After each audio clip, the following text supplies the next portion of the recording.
my ASMR channel now. Hi guys, welcome back to my channel. I hope you are having a spectacular day so far. So welcome to, what are we now? Is it August? I think it's August. August Will I Buy It series inspired by Samantha March's series on her channel. If you don't know her, you need to know her because she's about to hit 100k. So get over there and make that happen instantly. So today we're going to be looking through all of my favourite beauty, makeup, news, Instagram profiles and finding out what is coming up in the makeup world and what I might be interested in picking up and what I'm not so much interested in picking up. So first of all, this House of Sillage collection. This is their Wonder Woman 1984 collection. House of Sillage is a perfume brand, a very niche, luxurious perfume brand. No, they do also do lipsticks,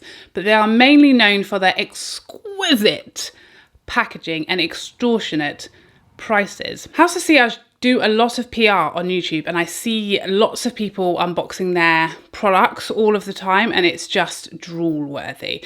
But the vast majority, in fact, every person I've ever seen with House of Sillage products have been gifted them. I myself have a strange interaction with House of Sillage. They messaged me a long time ago, maybe a year or so ago, and said that they would love to send me some PR. What's my address? Would I be open to receiving it? And I was like, yeah, like, I mean, this stuff is gorgeous and I'm desperate to know what it actually smells like. You know, I love my perfume. I love my niche fragrances. So I was very intrigued to actually see what these fragrances are like, what the performance is like, and actually what the packaging looks and feels like in real life. So I replied to them and said, yes, I'd love to receive it. I'd love to try it, and never heard from them ever again. So I don't know what happened there, but yeah, that's the extent of my interaction with that brand. A little bit of a strange one. I think I even chased them after a while and said, did you get my message? And they just ghosted me ever since. So it's not ideal. You know, if you didn't want to work with me, then you probably shouldn't have reached out to me in the first place. I'm a little bit confused by that, but we're going to have to let it go because what choice do we have?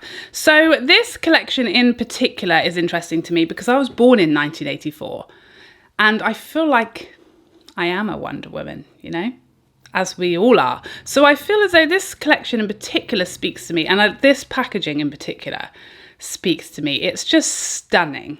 I think it's gorgeous, but I'm certainly not going to be spending like, what is it, £400 on that fragrance. I mean, I'll drop £200 on a perfume, on a fragrance that I've been able to smell before I do that, but £400 on a fragrance that I'm definitely not going to be able to smell before I put that money down. That's going to be a no. Next up, this collection from Pat McGrath. I mean, I was soul crushingly disappointed again to see that when we started seeing the sneak peeks of something new from Pat McGrath is coming, it looked like it wasn't, you know, a standard eyeshadow palette because it was a different size and shape when she was doing her sneak peeks. And like lots of people in the comments, I was like, is this it? Is this finally the cheek products we've all been clamouring and begging Pat to come out with? Is this going to be blushes? Is this going to be a new highlight formula? Is it going to be something for complexion? Is it going to be bronzers, a face palette? I die just at the thought of that. No, it's not. It's just another Divine Rose eyeshadow palette. So I felt disappointed. I'm not going to lie to you. There's nothing disappointing about it. It looks stunning. It's the beautiful packaging. It's the beautiful shades. I love those tones and my tones. And I've got Divine Rose 1 and 2 and I'm obsessed with them. They're just glorious. So for that reason, I don't feel I need this eyeshadow palette. I feel like these shades, or certainly similar shades, are already in the two larger Divine Rose palettes that I already own. So I won't be getting this smaller one. However, these lip vinyls that Divinal, sorry, get it right, Charlotte. Those I'm 100% picking up. It looks, from the swatches, they all look quite similar. So I'm a little confused about that, but I definitely want to pick up 2 of those lip vinyls. There's one that looks slightly more orange than the others, and then probably the deeper red of those. I love sort of balmy type lip formulas, the Fenty Slip Shines, MAC lip tensities before they disappeared forever. The Charlotte Tilbury Superstar lips, those are my jam in the summer. So any kind of shiny, balmy type of lipstick with a lot of pigment, that's my jam, and that's what these look like. So 100% picking up a couple of the Divinals lips things. But that's it from that collection for me. But if you don't own the larger Divine Rose palettes, that is an excellent option because it's obviously a lot more affordable than buying her larger palettes, and she always has a little discount code on launch day. So yeah, I mean, I totally see the hype. I see it, I experience it, I understand it, but for me personally, I don't need it, you know. Next up, this cheeky little foundation from IT Cosmetics, which I noticed on their Instagram, the actual brand's Instagram page. It popped up and I instantly went, ooh, I'm interested in IT Cosmetics foundations. I liked their original CC cream. That's the only one I think I've tried from them that I can remember. Who knows? But this one, it claims to be an actual foundation, although we already know that CC cream is actually, in fact, a foundation. This one is the Your Skin But Better Foundation Plus Skincare. It says it's a water-like medium coverage with hyaluronic acid, hydrating. Sounds, a lot of it sounds right up my street. And it looks as though it's actually got a shade range, which for IT Cosmetics is extremely positive, I have to say, because I think previously their shade ranges have been non-existent. That, you know, there's been 4 or 5 of them or something, and I know they did extend it, but an actual shade range from IT Cosmetics is nice to see. It's good to see, you know, more than 6 shades, so that's great, but it's not available here in the UK yet. And I think I asked them when it was coming and they said, oh, check IT Cosmetics UK, and they didn't know, so I didn't love that. If it comes here soon, I would definitely pick it up. But I've said to you guys before, if a product comes out in the US or internationally, weeks and weeks before it comes out here, by the time it gets here, I've lost interest and given up and got bored waiting. It happened to me with the Tom Ford face and eye palettes. I was desperate to get those when they first came out. Now they're here and I'm like bored of it now. I've seen you for months, so I've moved on. Next up, these face palettes from Burberry. Ooh, these don't appeal to me at all, which is unusual because I do love a face palette, as you well know. These appear to be highlights, and apparently also they are creams, which I didn't realise. So I think they are, you know, a cream bronzer and a powder bronzer, a cream blush, powder blush, cream highlight, powder highlight, much like the Natasha Denona palettes. But yeah, the shades of these really don't appeal to me at all. They both appear to be tailored for pretty light skin. So yeah, they aren't screaming at me to buy them. I don't have a kind of vibe. I don't have an attraction really to Burberry makeup because I've just never tried anything from them. I know they have some nice products, but yeah, I'm really not drawn to those at all for some reason. Next up, this Onesize. This is Patrick, I was going to say Patrick Tar, but it's not, it's Patrick Starr. I mean, it's very confusing. You can understand where I'm coming from. So Patrick Starr's brand, Onesize, which I love the whole vibe of it. This eyeshadow palette, whew, I love that eyeshadow palette. I think it looks gorgeous, and I love that it's got some different tones in there, but it's wearable. I know it's that typical neutral pop of blue cliche, but I really like, I think it's so wearable. And actually, you know, the blue is wearable for a blue. You know, that's the sort of blue that I would rock. And I love that there are some great combos there that would really go together. They don't ship to the UK. I died inside. I was like fully ready to purchase this. They don't ship to the UK.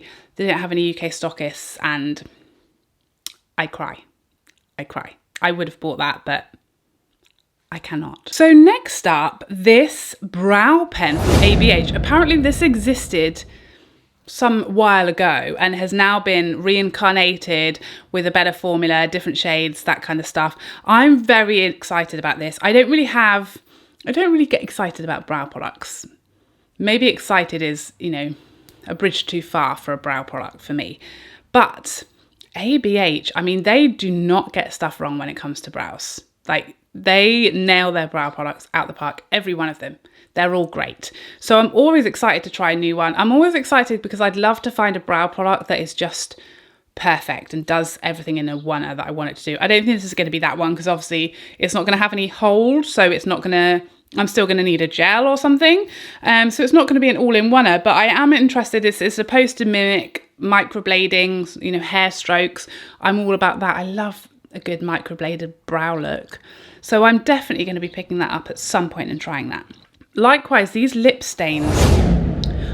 Do you like a lip stain? I don't. I don't know what it is. It's the thought of, you know, you put on a lipstick in the morning and instead of just reapplying whenever you want throughout the day, it's just like it's supposed to give you a stain. I don't really want that. I just kind of want my lipstick to fade and then me to reapply. And I don't know. Something about the word stain just puts me off. And I feel like it's really, I don't know. To me, it feels old fashioned. Is it?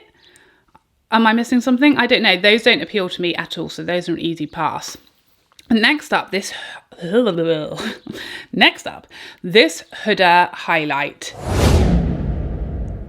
It's ginormous. And I've also seen a trend of comments about people receiving them broken. So I don't know if there's an issue, if it's maybe the sheer size and the shape, that gorgeous pattern or that gorgeous shape in the pan that is creating means it's like not as sturdy as you would love it to be for a highlight that has to, you know, get to you from somewhere in one piece, hopefully, or it's cracking. I've heard a few people say that after a few uses it has cracked, and that's devastating because really, surely we're buying this just to gaze at it adoringly. I mean, like, I think I've said this before, it's for a highlight, for me to get excited about a highlight now, it kind of has to be different, and that's going to be tough because we've seen 9 billion of them. So I don't know how at this point you're going to be achieving that. But yeah, it needs to be special, different. Offer me something I don't have 38 of already. And this for me is a very typical champagne, probably too blingy, shimmery for me to want to pick up. It doesn't look like my type of highlight. I like a sort of the lights just being favourable to you today, you know, no real colours. I want glow, not shimmer or glitter. And this to me, it looks too much shimmer.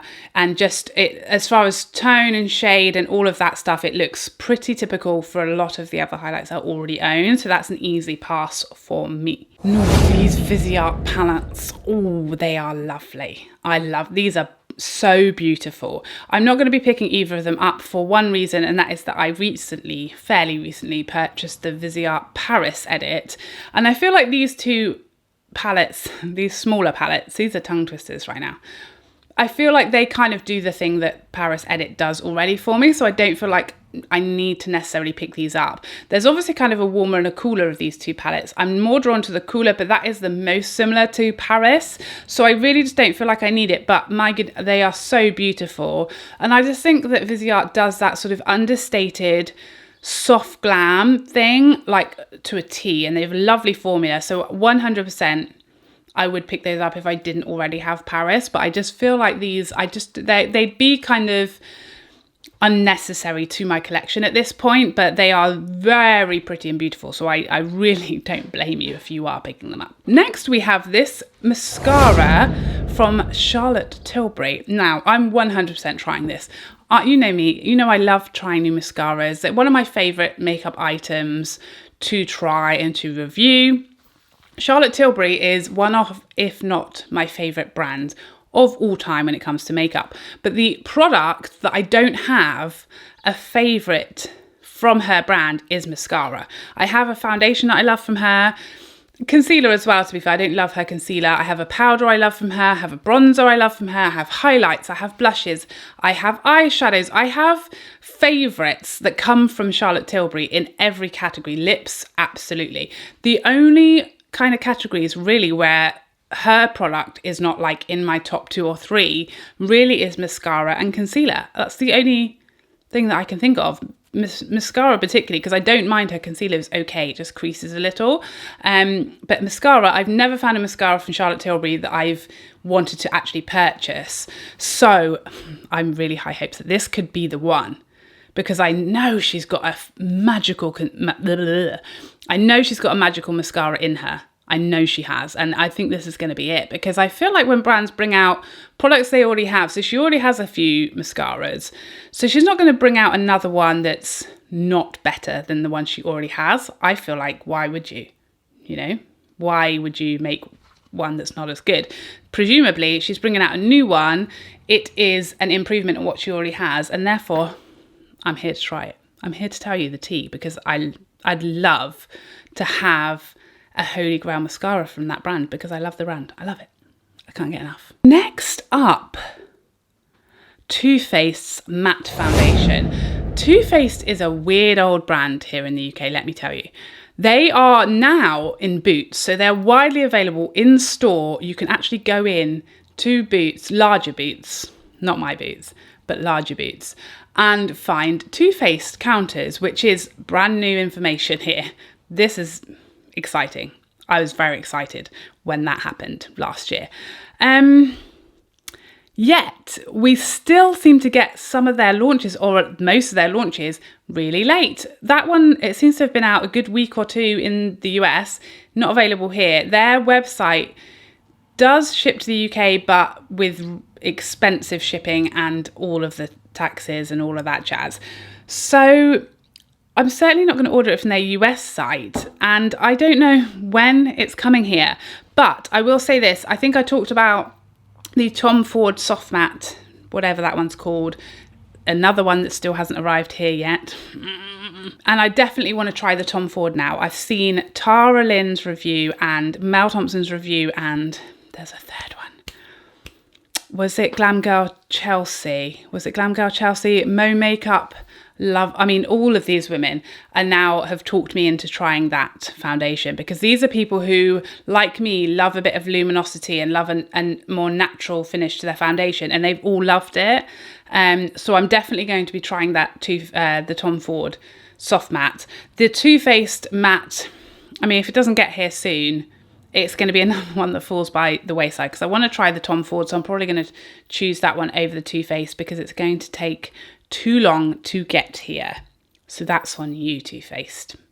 I think also, to be fair, the Too Faced looks more of a flatter matte, whereas the Tom Ford, it seems to be more of a satin from what people are saying. So it is like more up my street. Anything that's totally matte is terrifying to me, and horrifying, and